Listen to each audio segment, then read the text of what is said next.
All pain, no gain? Are you working hard but not making career headway?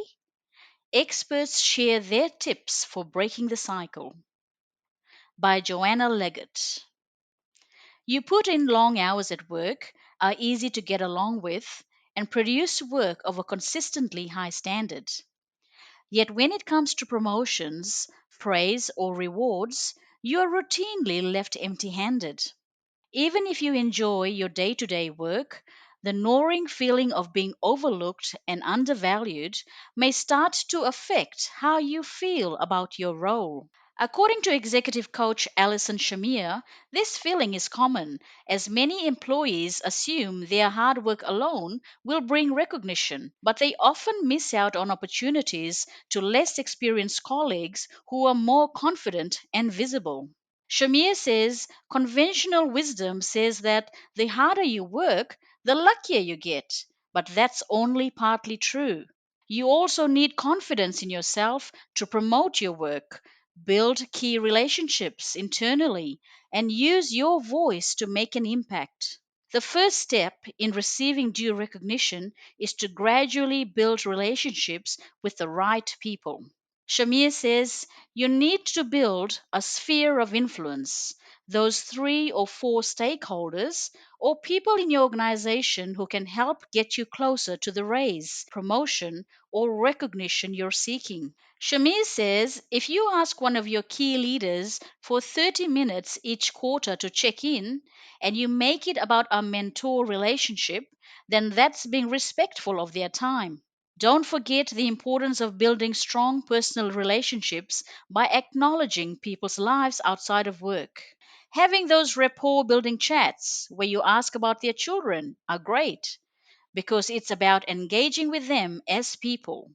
Employees should also seek feedback from their manager at least quarterly to check they're on the right track. Shamir says often we shy away from feedback and we make assumptions that because nobody's saying anything to us, then we must be doing a good job. She says if we don't receive feedback regularly, we miss out on those critical moments to improve or to redirect our hard work to the areas that will really move the needle. Crucially, ambitious employees need to track their performance so they can articulate what they bring to the table. Shamir says you have to demonstrate the value that you have brought to your role. And if you have also brought value to the business, then that is a winning formula. By the time you go into that big performance review with your manager, you shouldn't have any huge holes to plug because you filled them along the way through asking for regular feedback. Career development consultant Sue Allison agrees and says keeping a record of work achievements is vital. She says, document all those extra things you're doing so that when the performance review comes along, you can make that known to the manager. You don't have to say, I'm the greatest. You just say, look, these are the extra things I've done on top of the normal workload this month. Sue Elson also believes that finance leaders and accountants must be more proactive on social media. This may include setting up a My Google business account so happy clients can leave positive and detailed online reviews about how you help them, as well as posting team success stories on workplace appropriate social media sites such as LinkedIn. Sue Elson says it's particularly important for women because they often feel very uncomfortable about sharing their achievements online. Furthermore, if employees engage with a company's social media posts, this can help their chances of greater career recognition or promotion. She says management will see you're across the digital side of work and that you have an online presence and that you support your clients and the practice. Posting online also shows you're enthusiastic about work, but make sure you don't spend all day on LinkedIn, as people will wonder if you do any work.